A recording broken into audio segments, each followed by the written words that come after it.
Oi. Olá, olá, muito boa noite a todas e todos. Vamos lá. Vamos fazer uma pequena recapitulação da última semana. Nós falamos um pouco sobre a contextualização histórica na qual a escola literária, o romantismo, estava inserida. E falamos da sua primeira fase com o indianismo, o ufanismo, um sentimento patriota, o índio como a figura, a imagem do novo herói nacional, logicamente um índio europeizado, ou seja, o índio apenas com a sua casca aparente, mas um interior bem próprio dos heróis dos romances de cavalaria europeus. Então, a gente apenas tinha uma fantasia para o herói europeu. Tá? Então a gente falou sobre um romancista importantíssimo, um romancista romântico, lembrem-se desse conceito, um romancista que foi o José de Alencar, mais importante romancista do romantismo brasileiro, e o principal poeta da primeira geração romântica, o Gonçalves Dias. Pontuamos os dois, lemos um pouco.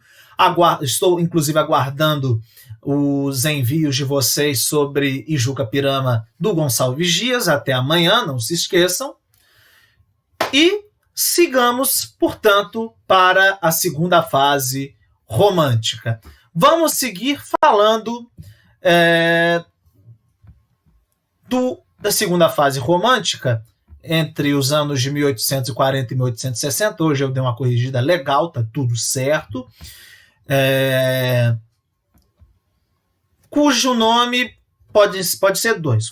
A gente tem duas alcunhas típicas à segunda fase romântica, que é o ultrarromantismo ou mal do século. Comecei explicando na última aula um pouco das três fases, das três fases românticas, sendo uma o indianismo, a segunda o mal do século e a terceira o condoreirismo. Nós veremos as duas últimas hoje, essas aqui, e falaremos um pouco sobre os seus principais poetas. A gente já fez uma contextualização histórica, evidentemente nós temos um avanço, e nós vamos pontuando isso ao longo dessa explanação que eu farei a vocês. Ok? Muito bem. A segunda fase do romantismo, ou ultrarromantismo, ou mal do século, está inserida dentro de um contexto muito importante para a nossa história, que é o contexto da grande infecção e do volume muito alto de mortes por conta da tuberculose, que foi o mal do século XIX e o mal no início do século XX, como eu citei para vocês, inclusive matando alguns desses poetas que eu vou citar aqui a vocês, bem como outros grandes artistas da nossa história, como, por exemplo, o Noel Rosa. Então, mal do século aqui está representado por tuberculose. Ok? São alguns pontos que eu quero citar, alguns pontos característicos do ultrarromantismo que eu quero citar a vocês. Entre eles está esse negócio aqui, que é uma expressão inglesa, o spleen, que representa o estado de tristeza pensativa ou a melancolia associada ao poeta Charles Baudelaire. Esse camarada aqui, o Baudelaire, foi o cara que meio que deu um início a essa perspectiva ultrarromântica, uma perspectiva subjetiva, emocionalista, de um valor inalcançável, naqueles termos que a gente viu, por exemplo, lá atrás no trovadorismo, com o conceito de amor cortês, da mulher idealizada, de um exemplo de mulher ideal, e daquela mulher platônica, inalcançável, né? Aqui tem um pouco disso, mas associado muito à melancolia, pelo fato de o poeta não conseguir alcançar a mulher amada, ele fica triste, ele fica melancólico, e essa tristeza é o tal do spleen. Perfeito? Como eu já citei aqui a vocês, dentro desse conceito de spleen está associado também alguns excessos subjetivos e emocionais.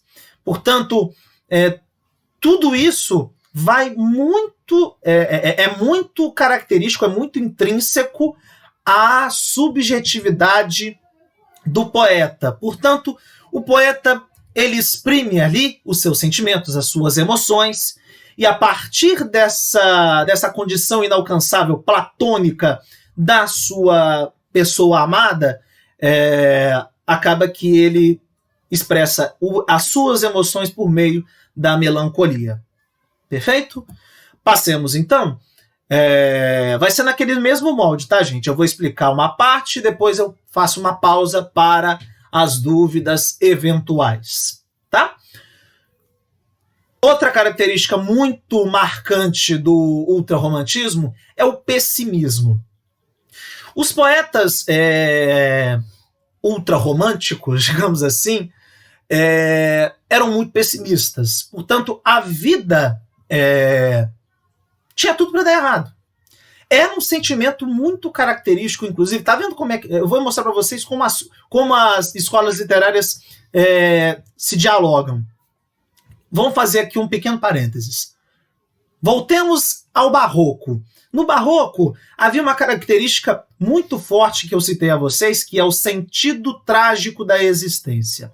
No sentido trágico da existência, o pessimismo era muito visível por detrás dos textos literários. Ou seja, não havia perspectiva. A vida era efêmera, a vida é passageira, é breve. E essa brevidade, essa efemeridade, calcava o pessimismo dos poetas. Ou seja, não valia a pena você aproveitar a vida, não valia a pena você ficar desfrutando a vida, já que ela iria acabar em algum momento.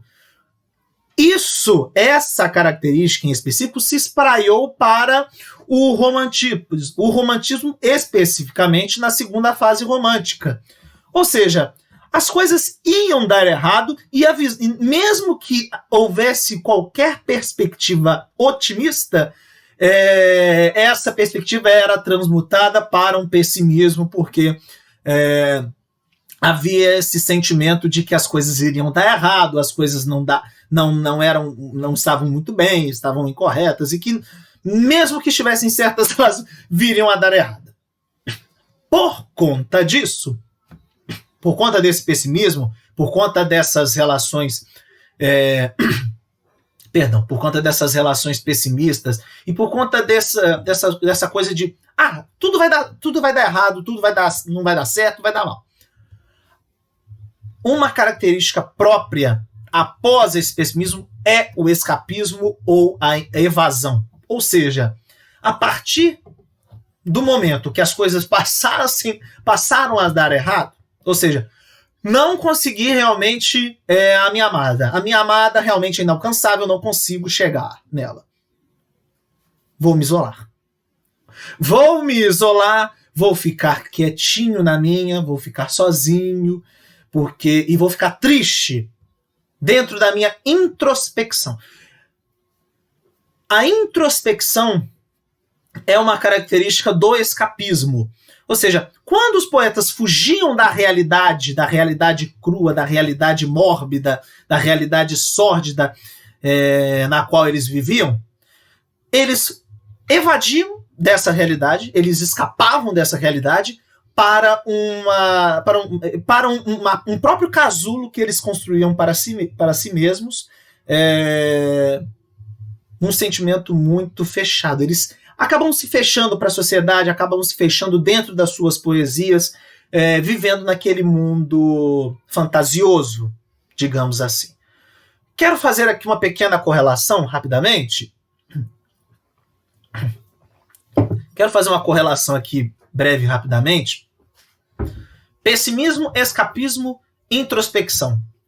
Vamos tomar como exemplo a grande poetisa moderna, contemporânea, melhor dizendo, Marília Mendonça. A grande poetisa moderna, a grande filósofa moderna da dor de cotovelo. Pensem comigo. Quando alguma coisa dá errado, quando o amado não corresponde ao seu amor, ela acaba por se fechar dentro do seu mundo, chorar a ausência do amado, chorar a ausência e aquele sentimento de... Não é? Então, é mais ou menos isso, entenderam? É mais ou menos por aí. Pensem quando a gente... quando eu citar a vocês e quando alguma questão da prova do Enem ou de outros concursos tocarem no ponto do ultrarromantismo, pensem na Marília Mendonça, pensem nas músicas da Marília Mendonça. Depois da decepção, ela acaba se excluindo da sociedade, acaba fazendo um autoexílio, digamos assim, um autoisolamento muito introspectivo, né? Que é uma característica da sua evasão, da forma como ela foge da realidade e vai. Perfeito? Pensa então na filósofa moderna Marília Mendonça. Ok, meu povo? Muito bem. Então, eu vou agora partir para o período das dúvidas. Ele está perguntando se ele, se contextualizando, ele pode chamar os jovens de hoje em dia de ultrarromânticos. No sentido de... entram em estados depressivos graças a diversos fatores, como relações amorosas e laços interpessoais. Sim. Você pode fazer essa relação, no fim das contas, diacrônica, porque você pensa naquele momento, mas nem tanto. Vamos fazer aqui vamos fazer aqui um negócio bacana. Vamos pensar o seguinte.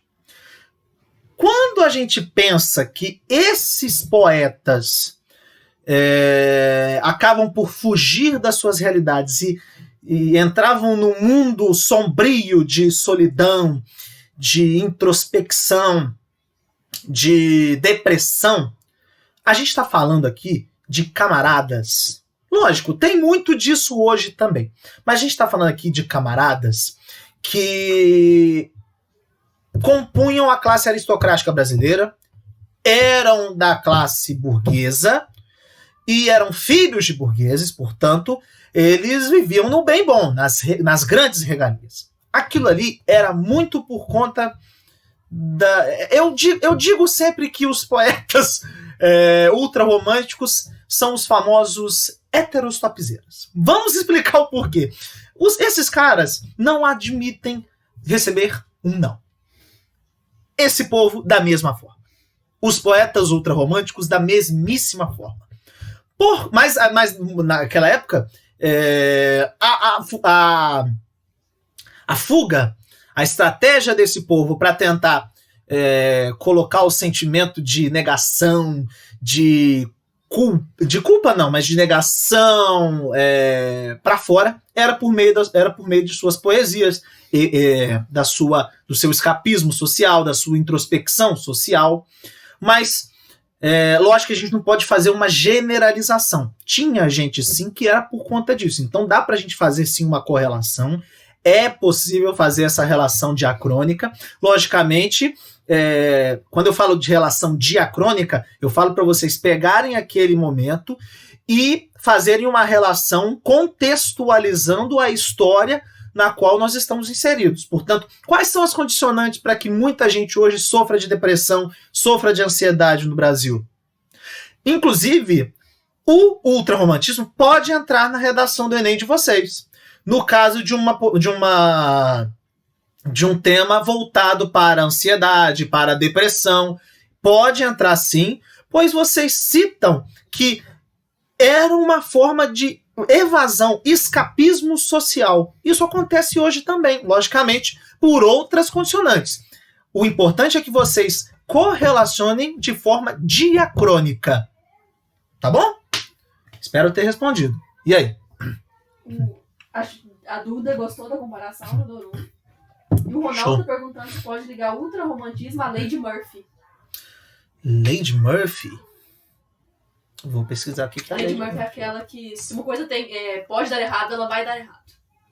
Você passar manteiga na metade do pão e ele cair, ele vai cair com a manteiga. Bem lembrado. Pode. A literatura... Perdão. Coronavirus! A literatura, ela é muito plural e ela é muito diversa. A gente consegue fazer várias ramificações e pode fazer várias correlações com várias vertentes. É muito, muito bacana. A literatura é maravilhosa. Nesse sentido, se você fizer uma boa correlação e argumentar bem, tipo, eu tô pensando nisso, a lei de Murphy diz isto, se correlaciona desta forma com o ultrarromantismo, calcado em qual poema? Entendeu? Eu vou apresentar alguns, mas logicamente que você precisa pegar, isso, Ronaldo, né? Você precisa pegar, Ronaldo, algum poema que colabore, corrobore com a sua tese. Beleza? Vamos falar então agora dos principais representantes do ultrarromantismo. Eu quero apresentar a vocês hoje o Casemiro de Abreu, o Álvares de Azevedo, e isso é um bônus. Essa última poetisa é um bônus que eu quero apresentar a vocês. Eu quero realmente apresentar a vocês. Eu imagino que pouquíssima gente venha a conhecê-la, que é a Alta de Souza, tá? Eu quero apresentá-la a vocês e espero de verdade que vocês botem esse nomezinho, Alta de Souza, na linha de leitura de vocês adiante, tá bom? Vamos lá. Aí, foi Ultrarromantismo, Casemiro de Abreu. Casemiro José Marques de Abreu, poeta, nasceu em Barra de São João, distrito da cidade que hoje leva seu nome, hoje uma cidade ali na região serrana do Rio de Janeiro, perto de Cachoeiras do Macacu, Silva Jardim, leva hoje o nome do poeta Casemiro de Abreu, porque ele nasceu lá.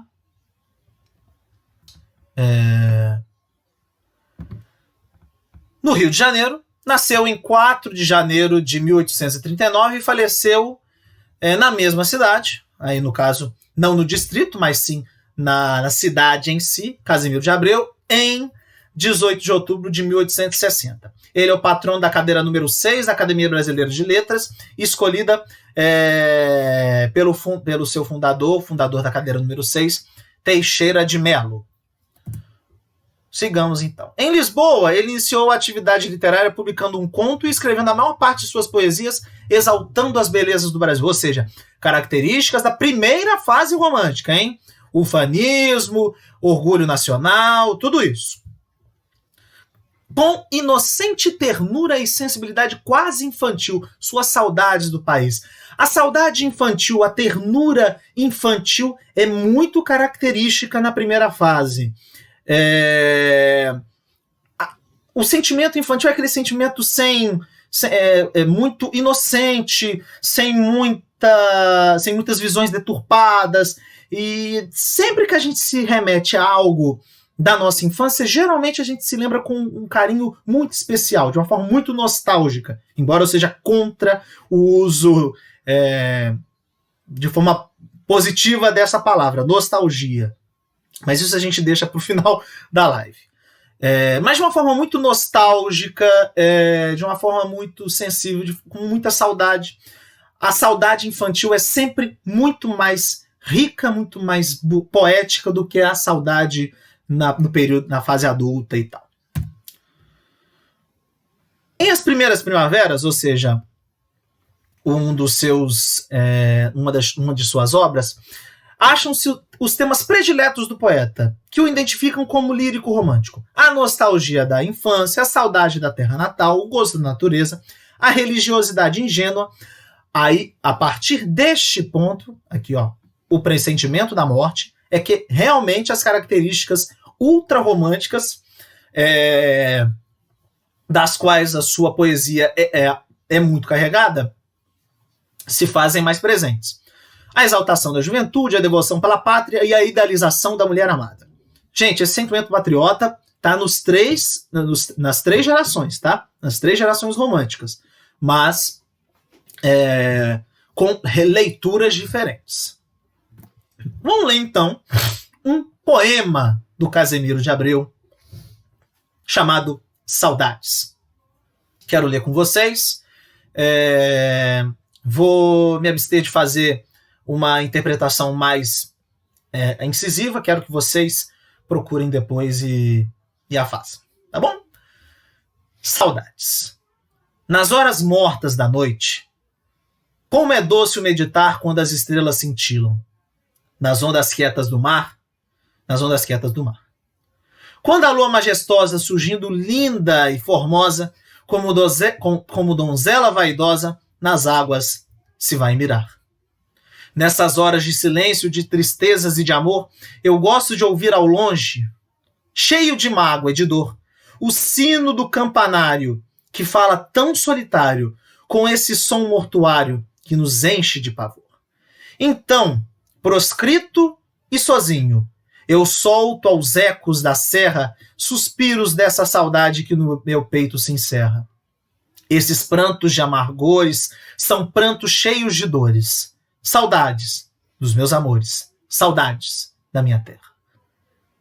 Vejam que neste poema a gente tem pessimismo e ufanismo. Viram? Saudades da minha terra, saudades dos meus amores. Com esse som mortuário que nos enche de pavor. Hoje, ao badalar dos sinos do campanário, já vem a primeira coisa que já vem é o quê? A morte, né? O sentimento da morte. Um sentimento meio estranho e tal, que nos pressupõe o óbito. Sim? Vamos seguir. Agora, atenção redobrada. Esse, gente, é o camarada que muitas vezes caiu no Enem. Muitas vezes. Muitas e muitas vezes. Muitas vezes um poeminha dele bicou lá uma questãozinha, duas questõezinhas da prova, em muitos anos. Então, olho atento ao Álvares de Azevedo, e eu digo isso com muita propriedade, porque a gente esperava isso ano passado, acabou que não aconteceu, mas esse ano a gente está esperando de novo que romantismo caia com muita força, ultra-romantismo caia com muita força, tá bom? E o Álvares de Azevedo, que antes mesmo da mudança de governo já caía muito, eu imagino que ele comece a cair ainda mais, tá bom? É evidente que a gente tem que começar a esperar uma prova ainda mais ideológica. Só que para a sua direita e para a minha direita. Essa é a sua direita, enfim. Beleza. Manuel Antônio Álvares de Azevedo, poeta, contista, ensaísta, nasceu em São Paulo a 2 de setembro de 1831 e faleceu no Rio de Janeiro em 25 de abril de 1852. Ou seja, daqui a pouco completa mais um ano da morte de Álvares de Azevedo. Não vou me aventurar a falar quanto tempo. Patrono da cadeira número 2 da Academia Brasileira de Letras, escolhida por escolha de Coelho Neto. No ano de 1852, passando as férias com a família no Rio de Janeiro, sofreu um acidente de cavalo que lhe provocou um abscesso na fossa ilíaca. O que é isso? Eu não faço a menor ideia. A dolorosa operação a que se submeteu por conta dele redundou em septicemia. Daqui a pouco a Marina vai explicar o que é um abscesso na fossa ilíaca e uma septicemia. Ele faleceu às 17 horas do dia 25 de abril de 1852, domingo da ressurreição. Páscoa. Como quem anunciasse a própria morte, olha só. No mês anterior, escrevera a sua última poesia sob o título Se Eu Morresse Amanhã, que foi lida no dia do seu enterro por Joaquim Manuel Macedo. A Moreninha. Nós vamos, inclusive, ver mais adiante. Marina, você quer explicar o que é um abscesso na fossa ilíaca e uma septicemia? Posso. Então vamos lá. Quer aparecer aqui? Vamos então. Peraí, vou só botar a Marina aqui para jogo. A fossa ilíaca fica aqui. Peraí. Aqui, tá vendo esse ossinho que você sente a pontinha? A fossa ilíaca tá aqui por baixo. Então ele fraturou esse osso. E aí a operação na época não devia ser muito tranquila. E aí durante a operação ele pegou uma bactéria. A septicemia é uma generalização da infecção, como se tivesse uma infecção no corpo. Generalizada.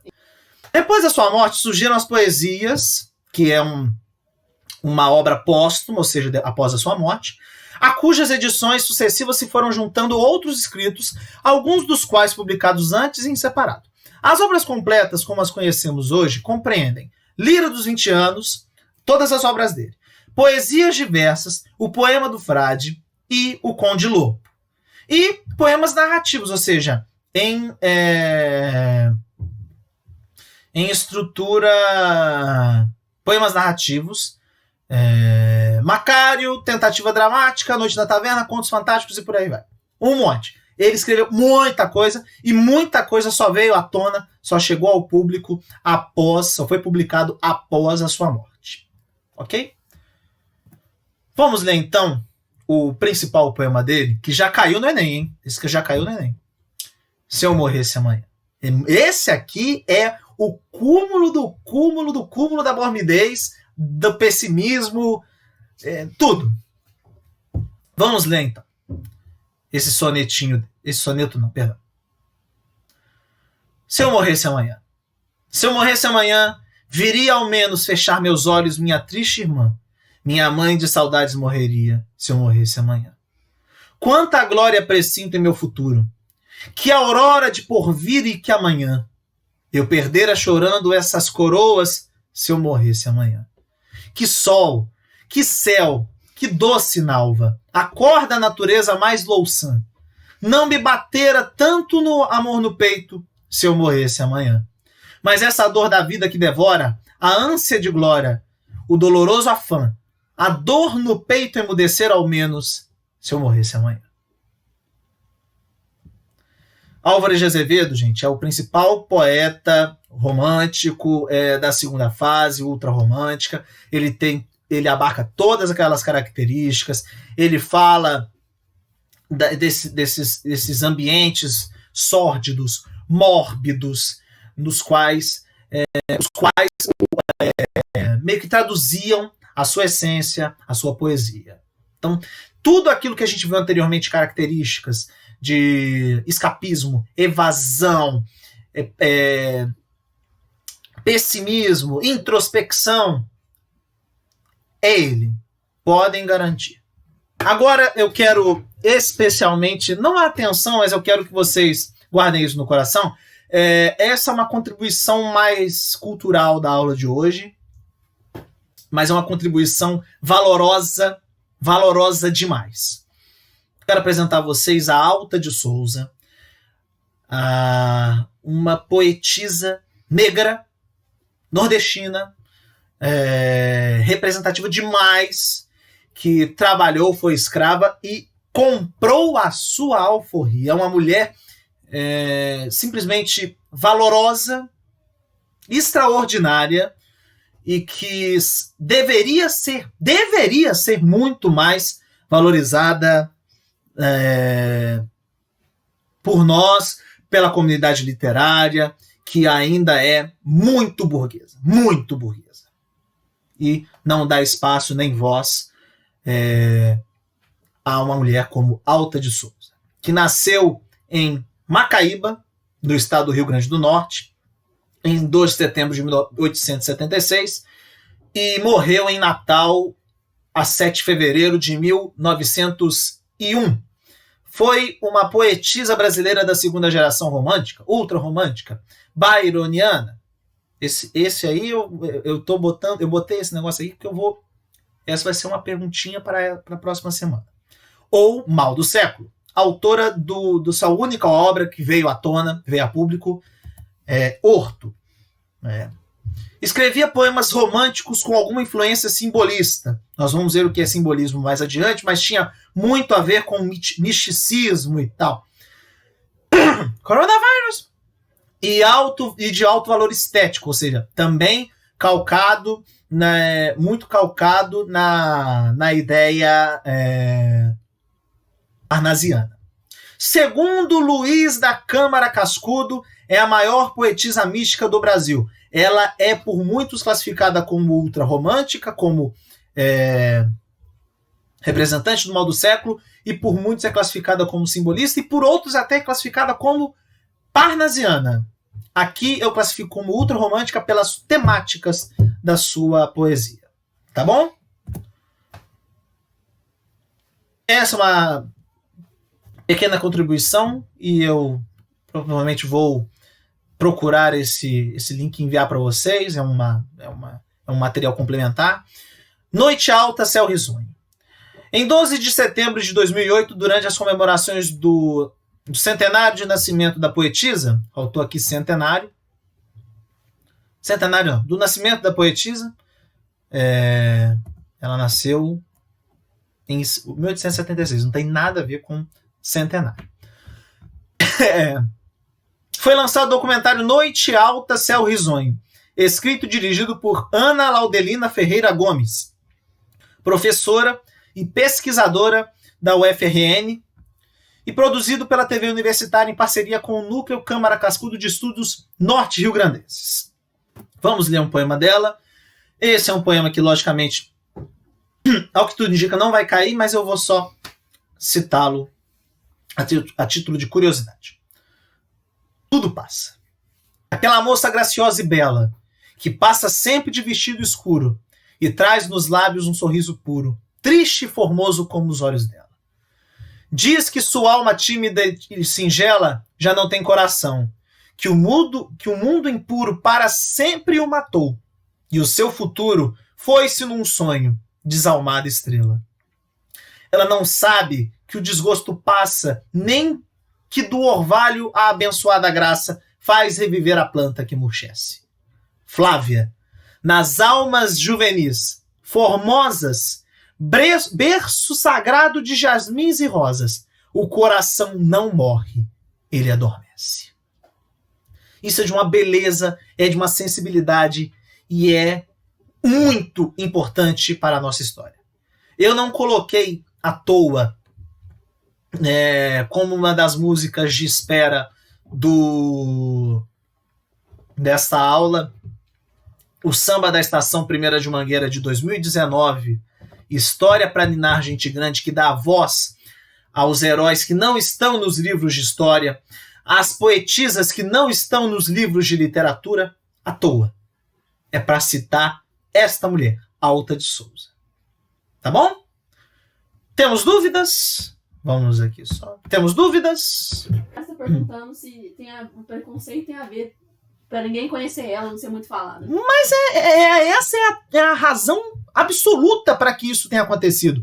Uma mulher dessa, num antro de poetas e de uma comunidade que é muito burguesa, é muito elitista, vai dar voz para uma negra que foi escrava e comprou a sua alforria e foi considerada por um cara muito importante, por um antropólogo, por um sociólogo muito importante da nossa história, como Câmara Cascudo. Por que nós vamos dar voz a uma mulher como essa? Negra. Naquele período. Porque, assim, ela desenvolveu a poesia dela em pouco tempo, ainda durante a escravidão. Não se esqueçam disso. Lembrando, gente, fazer aqui um parênteses rapidamente. Lembrando que em 1888, a dona princesa Isabel, assinou a tal da Lei Áurea e é erroneamente considerada por muitos a patrona do abolicionismo no Brasil, né, da abolição da escravatura e tal. Mas pensem comigo, uma mulher que faz isso, mas não dá as condições para que todos os escravos de fato possam sair e começar suas próprias vidas. O que aconteceu? Olha, aconteceu. Ah, que felicidade. Chegaram os grandes senhores, os ex-donos desse povo, e falaram assim, olha, tá bom, aqui vocês não comem mais, aqui vocês não dormem mais, se vocês quiserem dormir e comer como vocês estavam fazendo antes, só trabalhar para mim. Dica, ouçam o samba da Paraíso do Tuiuti com o título Meu Deus, está extinta a escravidão no Brasil? pergunta que eu deixo a vocês. Gente, dou por encerrado, então, a segunda fase romântica. Vamos, então, para a terceira fase romântica. Então, nós encerramos um ponto. Vamos agora para a terceira geração romântica, chamada de condoreirismo. Logo, logo, eu vou explicar a vocês o porquê desse nome. Vamos às características do condoreirismo, ou terceira fase romântica. Na sua essência, nós tínhamos, na essência da sua escrita, da escola literária, temas sociais e políticos muito claros. Neste período aqui, gente, a gente tem um período de abolição no Brasil, evidentemente. É um período pré-abolicionismo.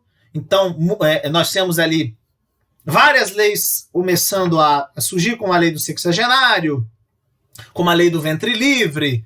Então, várias leis começaram a dar uma ideia de que, muito, muito brevemente, haveria uma lei de abolição da escravatura. Mas não propriamente a abolição da escravatura. Nós já discutimos isso aqui, já falamos sobre isso aqui. Então, esse tema político-social estava muito em voga. Logicamente, também a independência do Brasil. Período do Brasil Império. Tá bom? A liberdade, logicamente calcada pela independência e pela abolição da escravatura. Um tom exaltado e retórico. Perdão, tossi várias vezes, preocupado. Também pela voz, né? Pensem bem. Quando a gente se depara com um comentário, uma cena ou alguma manifestação de cunho racista, de cunho LGBTI mais fóbico, de cunho machista, as pessoas que... Todo mundo deve ser visceralmente contra. Porque, de novo, repito, não basta você não ser racista, não basta você não ser LGBTI mais fóbico, não basta você ser... não basta você não ser machista, você tem que ser antirracista, anti-LGBTI-fobia, antimachista. Ou no caso do antimachismo, você tem que lutar pelo feminismo. São pautas que não vou abrir nem discussão aqui com vocês. São pautas que a gente tem que defender. Ponto. Então, tá vendo? Pautas que a gente tem que defender e ponto. Esse discurso exaltado contra essas coisas é fundamental até hoje na nossa vida, gente. A gente não pode deixar de se posicionar quanto a algumas coisas, quanto às injustiças. E naquele momento, a exaltação era contra uma instituição, a pior instituição existente neste país, junto com o capitalismo, que é a instituição da escravidão. É evidente que você precisa se pautar e se posicionar de forma radicalmente contra numa situação dessa. Por isso um tom exaltado. É uma fase pré-realista, ou seja, começa a expor situações reais, situações muito características do cotidiano, até do ponto de vista urbano, muito crítico, com valores liberais, ou seja, valores de libertação e valores, inclusive, de individualismos e tal, até mesmo com base no iluminismo. Beleza? Alguma dúvida, meu povo? Vamos, então, a esse período de dúvidas. Perdão. Antes do período de dúvidas, eu quero mostrar a vocês uma coisa. Isso aqui que muita gente estava chamando de águia, estava chamando de urubu, corvo, esse é o condor. O pessoal falou, não sei o que é o condor, aqui está o condor, meu povo. Condoreirismo, explicado por quê? Explica-se o nome, a alcunha condoreirismo, pelo fato do condor ser o pássaro da liberdade, representar o pássaro da liberdade. Entendeu? Liberdade uma liberdade muito própria àquele momento. Principais poetas românticos da terceira fase condoreira: Fagundes Varela e o principal deles, Castro Alves. Tá bom? Nós vamos falar do Fagundes Varela de uma forma que dialoga com a segunda e com a terceira fase, mas principalmente nós vamos falar do Castro Alves. Fagundes Varela vai ficar mais em segundo plano. Eu vou citá-lo bem rapidamente, tá bom? Fagundes Varela nasceu na antiga São João Marcos, atual Rio Claro, em 17 de agosto de 1841 e morreu em Niterói em fevereiro de 1875 e é o patrono da cadeira número 11 da Academia Brasileira de Letras, por escolha do fundador Lúcio de Mendonça. Ele publicou o livro de poesias noturnas em 1861 e publicou em 1874 Vozes da América e sua obra-prima Cantos e Fantasias em 1865. Vivendo na última fase do romantismo, a sua poesia revela um hábil artista do verso. Em Arquétipo, um dos primeiros poemas, ele faz uma profissão de fé de tédio romântico em versos brancos. Embora o preponderante em sua poesia seja a angústia e o sofrimento, evidenciam-se outros aspectos importantes. O patriótico, em estandarte auriverde, verde e amarelo, ok? Aure significa áureo, ou seja, ouro, ou seja, amarelo. E Vozes da América. O amoroso na fase lírica, dos poemas ligados à natureza, e, por fim, o místico religioso. O poeta não deixa de lado também os problemas sociais, como o abolicionismo. Eu não vou citar um poema abolicionista dele, propriamente dito, vou deixar essa função só para o Castro Alves, mas vou rapidamente mostrar para vocês um poema dele que vocês podem classificá-lo até mesmo como da segunda geração. Vamos lá. Eu nem vou abrir muito tempo para pergunta, não. A gente já vai direto para o Castro Alves para a gente fechar esse negócio. Ideal. Não és tu quem eu amo. Não és. Nem Teresa também, nem Ciprina, nem Mercedes a loira, nem mesmo a travessa e gentil Valentina. Quem eu amo, te digo, está longe, lá nas terras do Império Chinês, num palácio de louça vermelha sobre um trono de azul japonês. Tem a cutis mais fina e brilhante que as bandejas de cobre luzido. Uns olhinhos de amêndoas voltados, um nariz pequenino e torcido. Tem uns pés, que pés, santo Deus, mais mimosos que uns pés de crianças. Uma trança de seda tão longa que a barriga das pernas alcança. Não és tu quem eu amo, nem Laura, nem Mercedes, nem Lúcia. Já vês. A mulher que minha alma idolatra é a princesa do Império Chinês. Procurem este poema, mas procurem também a poesia dele mais engajada. Tá bom? Este é o cara que nós vamos falar de condoreirismo. Tá bom? Este é o cara. Castro Alves. Antônio Frederico nasceu em Muritiba, Bahia, em 14 de março de 1847, faleceu em Salvador, Bahia, em 6 de julho de 1871. Ele é o patrono da cadeira número 7, por escolha do fundador Valentim Magalhães. Vejam esta figura, vejam essa pessoa aqui. Pela imagem, a gente classifica ele como uma pessoa de cor branca, certo? Aí está a questão. Mais uma vez, vemos invisibilizado uma pessoa da cor preta nesta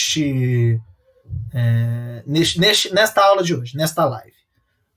Alta de Souza não entra no bojo, não entra na pléiade dos poetas, nem nos poetas sugeridos do Enem, não entra. E Castro Alves, para entrar neste mundo, passou por um processo de branqueamento. Sim, um cara que nasceu na Bahia, muito provavelmente, não pode ser nada além do que caucasiano. Ainda mais não nascendo na capital. Convenhamos, né? Ele era preto. Ele era preto. Mas A literatura é elitista. E ele, assim como, por exemplo, nós vamos ver nas próximas aulas, Machado de Assis, passaram por um processo de branqueamento. Branquecimento? Não sei, confesso, esse termo me foge à mente, mas eu acho que é branqueamento. Como poeta lírico, caracteriza-se pelo vigor da paixão, a intensidade com que exprime o amor, como desejo, frêmito, encantamento da alma e do corpo, superando o negaceio de Casemiro de Abreu, a esquivança de Álvares de Azevedo, o desespero acuado de Junqueira Freire, que é um poeta que meio que dialoga com esse cara. Eu nem citei o Junqueira Freire, porque ele, embora seja um poeta a se olhar, a se observar, ele é pouquíssimo recorrente alguma questão com um poema dele. Então eu prefiro passar direto e focar só no Castro Alves mesmo. Enquanto poeta social, extremamente sensível às inspirações revolucionárias e liberais do século XIX, Castro Alves, na linhagem de Victor Hugo, grande romancista francês, um de seus mestres, viveu com intensidade grandes episódios históricos do seu tempo e foi, no Brasil, o anunciador da abolição e da república, devotando-se apaixonadamente à causa abolicionista, o que lhe valeu a antonomasia de cantor dos escravos. Acho que a leitura disso já explica qual é a grande pauta da poesia de Castro Alves. Engajamento social abolicionista. Vamos ler o canto sexto do Navio Negreiro, das suas grandes obras, certamente. Tem várias outras, Espumas Flutuantes, Navio Negreiro, temos várias, mas essa, Castro Alves cai com muita propriedade na prova do Enem. Não sei se vai cair nos próximos anos, mas costumava cair muito frequentemente. Navio Negreiro, canto sexto. Existe um povo que a bandeira empresta para cobrir de tanta infâmia e cobardia, e deixa transformar-se nessa festa em manto impuro de bacante fria. Meu Deus, mas que bandeira é esta? Que impudente na gávea tripudia? Silêncio. Musa. Chora, e chora tanto que o pavilhão se lave no seu pranto. Auriverde pendão de minha terra, que a brisa do Brasil beija e balança, estandarte que a luz do sol encerra, e as promessas divinas da esperança.